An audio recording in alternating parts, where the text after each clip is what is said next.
Good morning, beautiful people. I'm happy to report that after learning my lesson the hard way a couple times, that I did know that there was no squiggly lines on my computer screen telling me that it wasn't recording my words. So now I know to at least look to see if the microphone is on. So I didn't record a whole episode today before making that adjustment. But I'm trying to do Zumba in this same room when my neighbor's home so I don't make her mad. So I moved it out of the way and I must have shut the microphone off. Okay. All right, I have a confession to make. I did go and I bought coffee. So I'm like on my fourth or fifth sip of it. So that explains why I'm not completely awake. I'm only on my fourth or fifth sip. All right, here goes today's reading. It's April 23rd already. Wow. It starts off with a quote from Mark Twain. I have never let my schooling interfere with my education. Education doesn't only happen within the four walls of a classroom or school. We can learn in almost every situation at almost every moment of the day. Our teachers don't need a wall covered with framed degrees from schools or universities.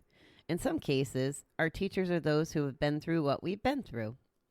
They can light the way for us. Often, they have something we don't, like serenity, that they are willing to share with us. They may teach us by being an example for us, or they may share with us how they found peace and recovery. As learners, our main task is to keep an open mind, to be willing to listen and to ask questions. Most important is our willingness to learn. The teacher usually appears when the student is ready. Today, may I be willing to listen and learn from other recovering people. May I also be willing to teach what I have learned. So one of my favorite things about all the different places I get information from, well, I got to remember all my points here because there's a couple things I want to speak to. I know we're talking about recovery here, but this is so true about all the online stuff that I'm doing, and the message that we get from Tony Robbins and Dean Graziosi, who are the teachers of one of the classes, is that this is kind of the way the world is working. They want to learn people want to learn from other people who have went through the experience. And this applies to business or recovery. So if someone, for example, I don't know, learned how to build a website, but it took them 5 years to figure out how to build their own website, they might pay for a course that teaches them how to build a website, and they're paying to save that 5 years. So they're like really a big investment on time in that case. And that's what's interesting about recovery is a new person can walk in the room. And I know this because I'm guilty of this. A new person could walk in the room and there could be 400 years of clean time sitting in that room. And they could tell you what's going to happen. They'll essentially, it might not be verbatim, but they know what's going to happen in your story next because they've been there. And I remember this specifically happening to me when I was in my early 20s. I was in a gambling study. I qualified, go figure, to be researched as a problem gambler. And the good thing about that is that was 25 years ago, 20 years ago, and they were starting to pay attention. So I'm happy about that. But anyway, one of the requirements was I had to go to GA meetings. And I remember so clearly, and I tell this every single time someone under 30 comes in the rooms. I had to be maybe 21, 22. I can't remember exactly, but I'm in there, and there was this lady, and she was probably in her 40s, so about my age now. And she's sharing with the group about how she lost her 401k and, you know, how bad her finances were and all that stuff. And I can remember, and you guys know my memory really sucks and I don't remember a lot of things, but I can remember sitting there going, I ain't never going to be like her, you know, like, well, that wasn't very responsible of her, blah, blah, blah, you know, like all these thoughts. So that can't happen to me. And, you know, I already had a 401k. In my early 20s, I'd always worked for grocery or trucking. So fast forward to my 30s, and it's funny how gamblers and addicts can manipulate something, right? So I would gamble, as much money as I possibly could get my hands on. And some of my money strategies were paying a little extra to the IRS so that I would get an income tax refund to pay off the bills. And there was also times when, guess what? I cashed out my 401k, but it was to pay bills. It wasn't because of gambling. At least that's what I told myself. And that's really funny because the bills wouldn't be so bad if I wasn't gambling away the bill money, right? So I share that because if I had listened to what that lady in the room said 20-something years ago, maybe, I wouldn't be sitting here today with you, but maybe it would have saved me all that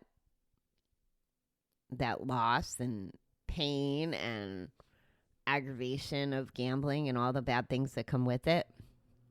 And of course, I started with, I wouldn't be sitting here with you right now. So I'm going to talk out of both sides of my mouth because I still am I have so much gratitude for the fact I am sitting here with you, because if I didn't not listen to her, I wouldn't be sitting here. But that isn't how the story plays out for everybody. I could have went the other direction. I still can, I mean, my next bet could be as soon as today, and that's pretty much where we all are, is we're all just as close to the next bet, even though we might not be the same distance away from our last bet. So anyway, so when you're in the rooms and you're listening to someone, listen, especially if they have time. I mean, in New York, we have some people with like double-digit clean time, and I always love listening to them share because they have 20 years of practicing, 20 years of being in those rooms and getting other people's stories. It's funny. You can almost always tell when a person's in recovery. There's like this secret language, even though it's not really secret. But we talk in, I don't know, like a code. I'm trying to think of an example. Well, there was a lady that posted in one of the groups yesterday about speaking your testimony and coming out with your story. Even your story, that words, your story is in my mind associated with the rooms and telling your story, sharing your story. There's just, I know what one of the other one was. I was in one of my other classes. The teacher says progress, not perfection, and anybody in the rooms knows that that's one of our things. Like it's one of our things we believe in. And I guess the other point, if we're talking about learning, so here I am talking about these classes and learning, and the things that we can apply in our own lives can be applied to business too, or vice versa in a lot of cases. So I love that. And the other point that I wanted to make is I had a couple like aha moments yesterday, and I was listening to those CDs. That's another one of the things I'm doing. I got a lot of things going on. I don't know if you noticed this, but I'm trying to get better, and I'm going to be able to serve you and share with you. Like, I'm doing all the homework, and I'm going to try to, give you the cliff notes of everything I'm digesting.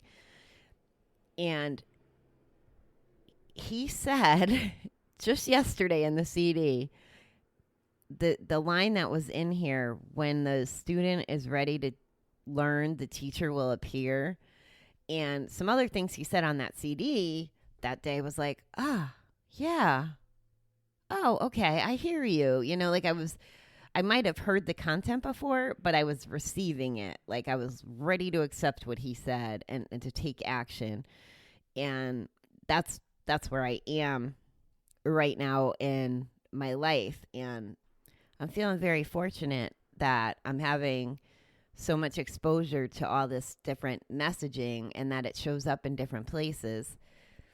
And it helps like reaffirm my beliefs, especially the universe stuff, for example, if I'm hearing about it from my meditation teacher or meditation person at the office, and I'm hearing about it from business audiobooks, and I'm hearing about it in recovery, it's the universe literally laying it out for me and telling me.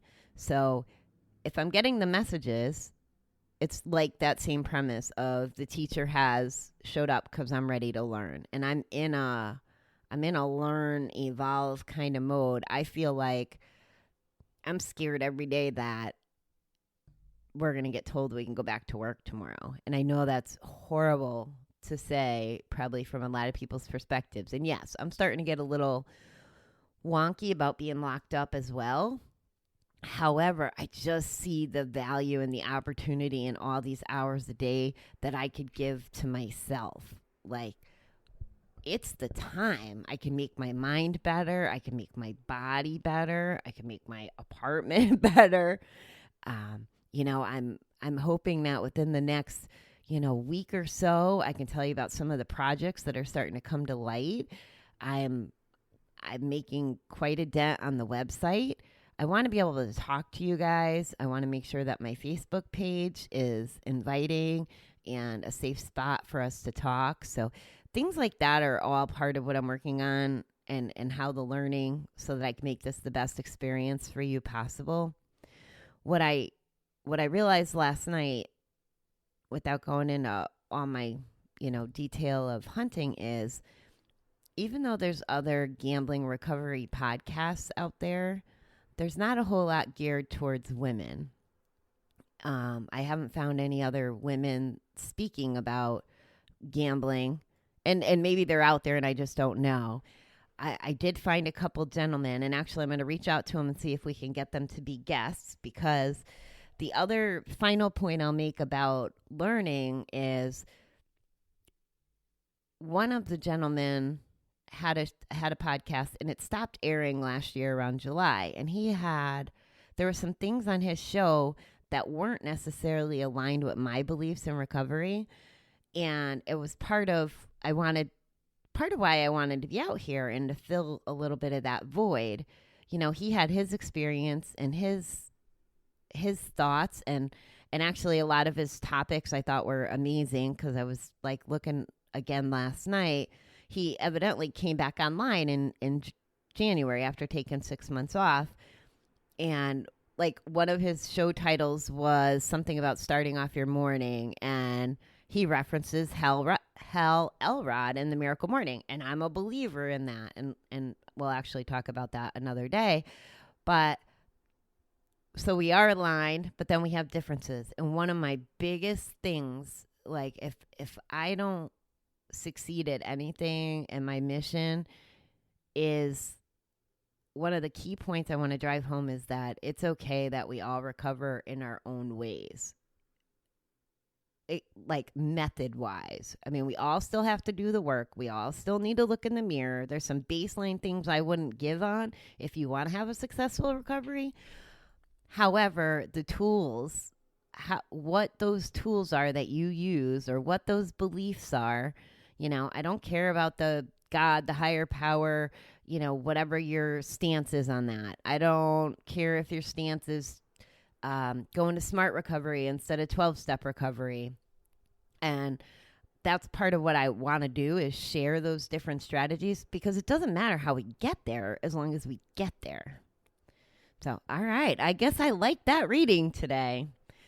That's because I'm in total learning mode, and my brain is probably going to explode after quarantine because so much stuff is coming in. Or maybe you're helping me, because again, back to my full shit bucket, if I'm letting all my extra energy or shit out, whether through the podcast or anything else, I have room to absorb all this new information. See, this stuff just makes so much sense. All right, beautiful people, I gotta go get ready for work. I hope you have a wonderful day, and I will talk to you tomorrow.